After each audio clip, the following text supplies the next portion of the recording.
What's up, everybody? How's it going? Ready for mindful message number 2 today? Today we are talking about ways to stay centered, grounded, and balanced spiritually and physically.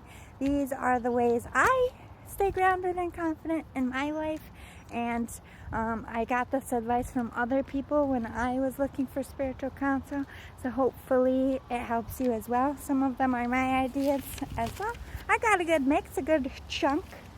See, a good chunk for you. Let's get into it. First of all, spiritual baths are amazing. I would suggest, if you are in a very toxic place, a toxic point in your life, if you're going through a hardship, if you're physically ill, if you have like people sending you a lot of evil eye, a spiritual bath every week is necessary.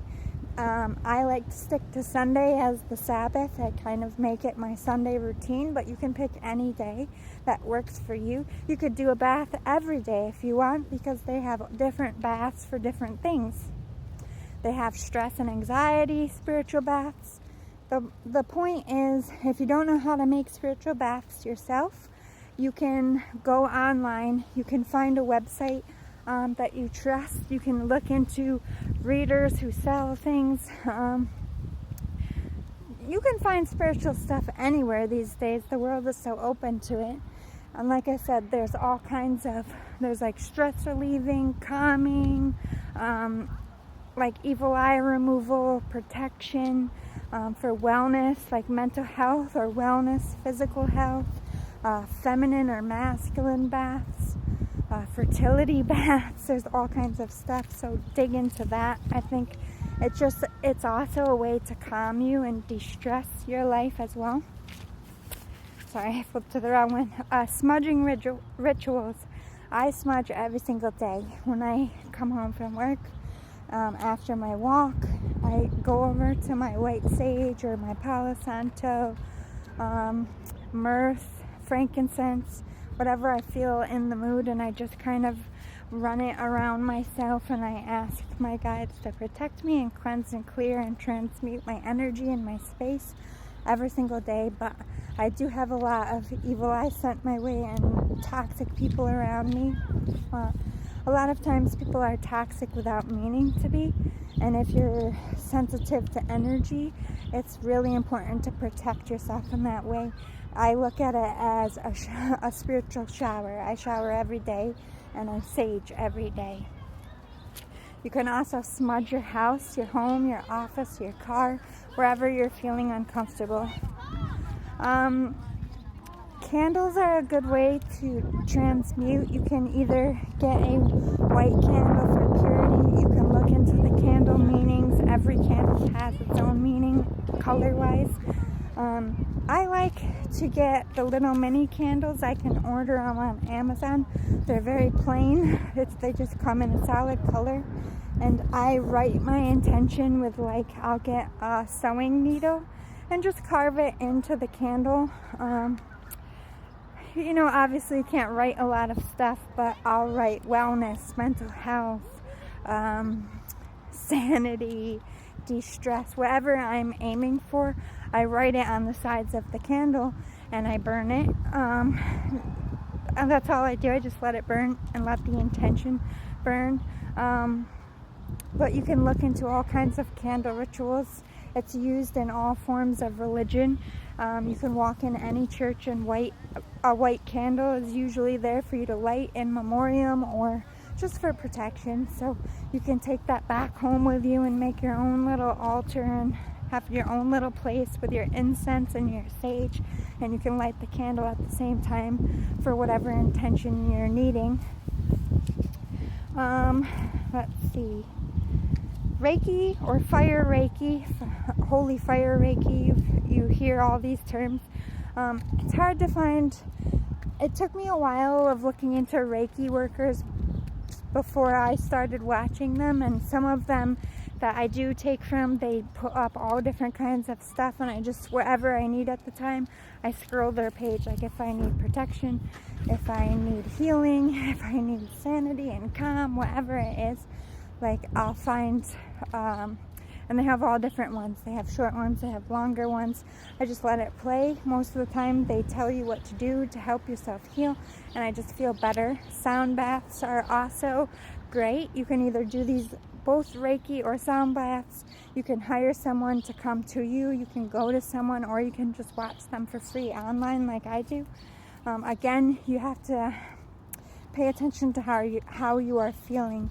When you're watching a Reiki healer, you will know a real one from a fake because of how you feel. Just follow your own gut and your own intuition.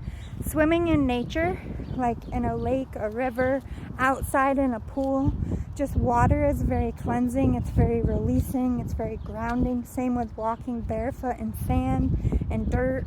Just sitting still, watching the trees, letting the breeze hit your face. Whenever you have like a panic attack, or at least in my situation, I usually feel the need to have fresh air, like stick my head out a window, or sometimes I feel like covering up, but for the most part, having that fresh air on my face does calm me down. So just being in the air, being in water, being in dirt, that grounds and balances and roots you and centers you spiritually and physically. Working with the soil, like gardening or just sitting there digging in soil, especially if you're an earth sign, but you don't have to be.